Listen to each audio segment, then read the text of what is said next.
안녕하세요. 직장인 투자자 A입니다. 오늘도 비트코인 시황 전해드리러 왔는데요. 중기 추세를 결정하는 지표 중에 드디어 중요한 하락 신호들이 발생하기 시작해서 이 점은 꼭 공유드려야 할 것 같아 영상 키게 되었습니다. 오늘은 중기 그리고 단기 순으로 말씀을 드려볼게요. 먼저 지금 저의 관점에서 중요한 부분은 과연 제가 최소 타겟으로 설정했던 이 32.5에서 35.5K까지 올라가 주는지일 겁니다. 왜냐하면 저는 이곳에서 매수를 하면서 최소 32.5K까지는 찍어주겠다라고 생각을 하고 여전히 홀딩을 하고 있기 때문인데요. 언제나 투자에서는 내가 틀릴 수 있는 상황이 있고 세상은 계속해서 변하기 때문에 그에 맞춰서 대응 전략을 미리 짜놔야 여러 상황에 맞춰서 대응해 나갈 수 있을 겁니다. 과연 한 번 더 고점을 갱신해 줄지 부분에 대해서 긍정적인 부분과 부정적인 부분을 나눠서 설명해 볼게요. 먼저 긍정적인 요인 첫 번째는 여전히 이 전체 하락장의 0.5 되돌림, 즉 과거에는 큰 하락장이 있은 뒤에는 여기 파란색으로 표시한 장기 추세선 같은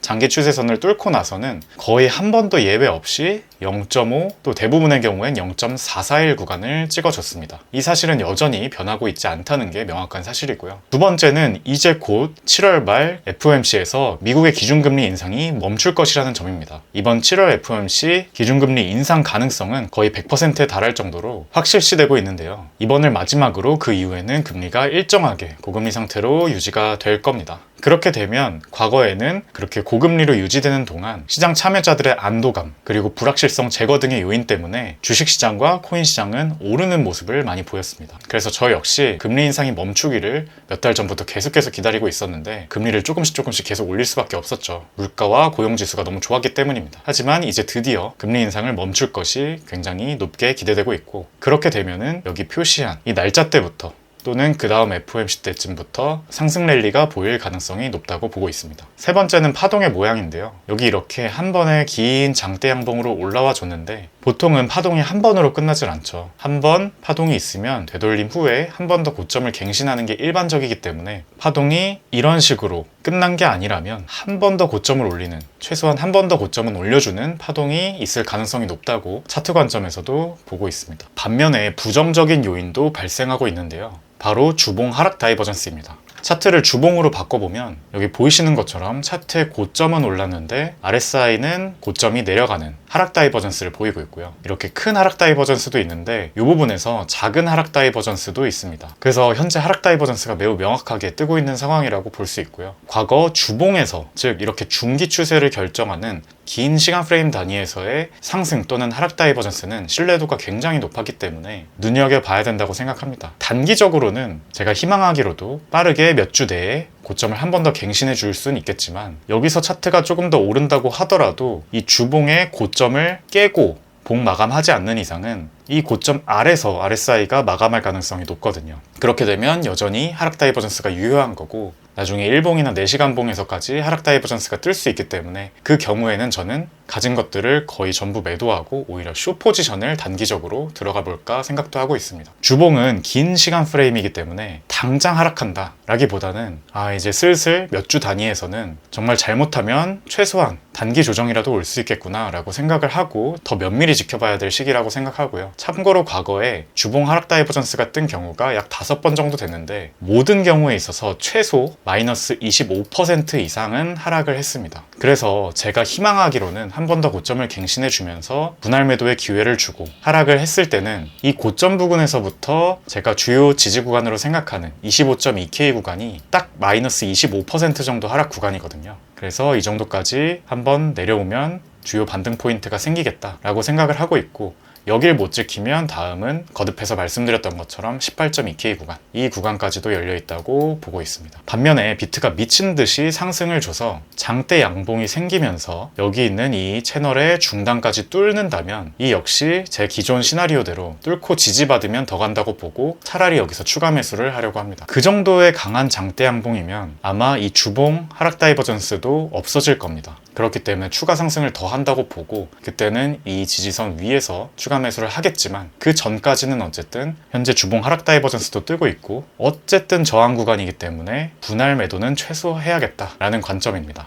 단 여기서 내려가더라도 작년 겨울에 형성된 이 15.5K 구간, 이 최저점은 깨지 않을 확률이 점점 더 높아지고 있다고 보고 있습니다. 첫 번째 이유는 많이 못 올렸기 때문입니다. 이게 무슨 말이냐면 가격에 있어서 일반적으로 전 저점을 뚫을 정도로 큰 하락이 오려면 그 전에 그만큼 큰 상승이 있어야 되는 게 일반적인 성질입니다. 바꿔 말하면 개미가 그만큼 많이 물려줘야 그만큼 큰 하락도 있을 수 있는 건데요. 이것을 순수하게 수급 관점에서 개미가 이미 충분히 많이 샀기 때문에 추가로 살 사람이 적어서 상승 동력을 잃고 하락한다고 보는 관점이든, 아니면 고래나 세력의 움직임을 이용하는 관점에서 자본시장은 제로섬 게임이기 때문에 개미가 많이 털리는 방향으로 고래가 가격에 영향을 줄 수밖에 없다 라는 관점에서나, 어쨌든 큰 하락이 있기 위해서는 그 전에 큰 상승도 있어야 됩니다. 마치 골이 깊으려면 산이 높아야 되는 것처럼 말이죠. 그래서 지금은 이 전체 하락분에 0.5 정도밖에 올리지 못한 구간이기 때문에 그만큼 하락도 깊지 않을 거다 라고 보고 있고요. 만약에 진짜 전저점을 뚫으려면 오히려 더 올렸다가 뚫어야 될 텐데, 여기서 더 올리면 이 저항선 위로 가게 될 테니 추가 상승을 한다고 보면 결론적으로 이 저점을 뚫을 만한 큰 하락까지는 안 나올 것 같다 라는 관점을 가지고 있습니다. 저점을 뚫기 힘들어지는 두 번째 이유는 여러 온체인 데이터들인데요. 일례로 글래스노드에서 발간하는 위클리 리포트들을 보면 지금의 구간은 상승장의 초입에 가깝고 대부분의 온체인 데이터들이 이미 저점은 나왔다고 보고 있습니다. 과거 상승장 초입과 비교했을 때 지금의 여러 지표의 수치들이 이미 저점은 여기서 나왔고, 여기서 큰 조정이 있고 가든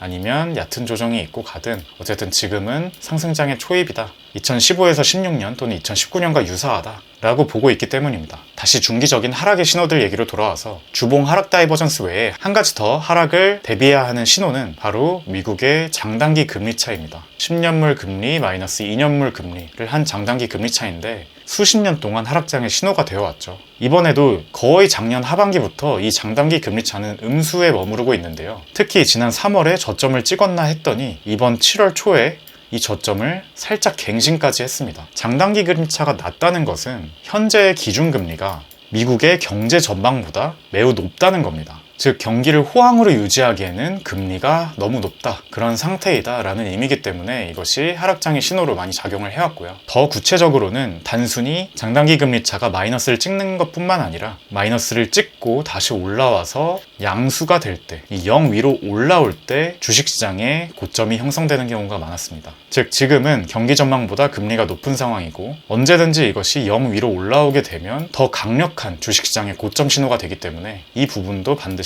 향후 몇 달간은 눈여겨보고 있어야 한다고 생각합니다. 정리하면 몇 달 정도 되는 시간 단위에서 중기적으로는 현재 하나 둘씩 강력한 하락의 신호들이 발생하고 있기 때문에 불나방처럼 지금 신규 매수하는 것보다는 오히려 익절 준비를 해야 된다, 최소한 분할 매도를 하는 것이 조금 더 손익비상 좋겠다 라고 생각을 한다는 관점이고요.